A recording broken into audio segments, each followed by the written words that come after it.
On August 17, 2009, the American Petroleum Institute held the first of their Energy Citizens rallies in Houston, Texas. Far from being a public grassroots town hall, energy company employees were bussed in and treated to a corporate picnic-style event, including free hot dogs, sodas and chips, and performances by a local high school marching band. Public Citizen was there to document this event and interview energy company employees about their actual views on climate change. We warn you, some of these statements may be shocking. We now present Energy Company Employees Say the Darndest Things!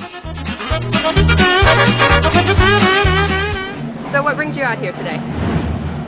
Why? Because I think that some of the things that are being done are wrong, and so I'm just here at the rally to listen to what we said and see how people think.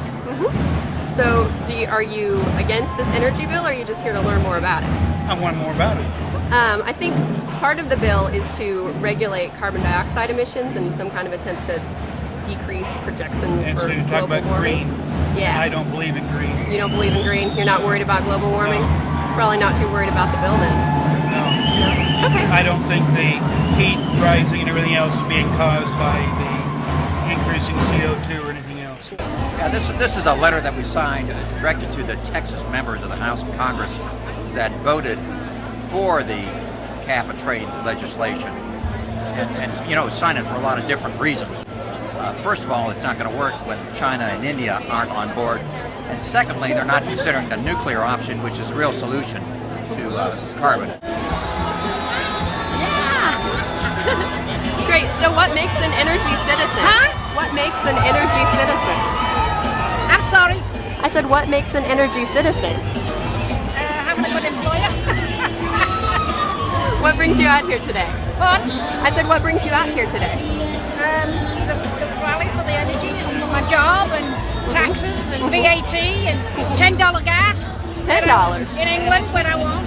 Oh, That's caused by taxes. yeah? Great. Okay, so what concerns you about the bill? Why are we out here today?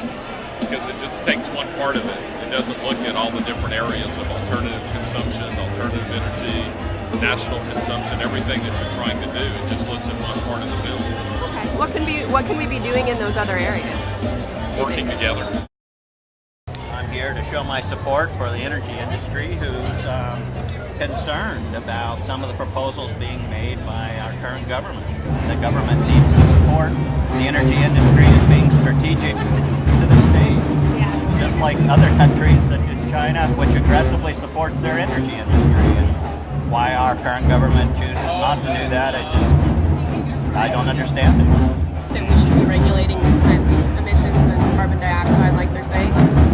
Well, I think we already have through certain EPA regulations, but the U.S. spends more on clean technologies than any other country in the world.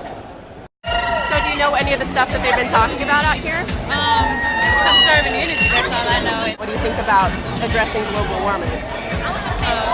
I think it's real good that they address it, because obviously it's a problem, so they need to solve it.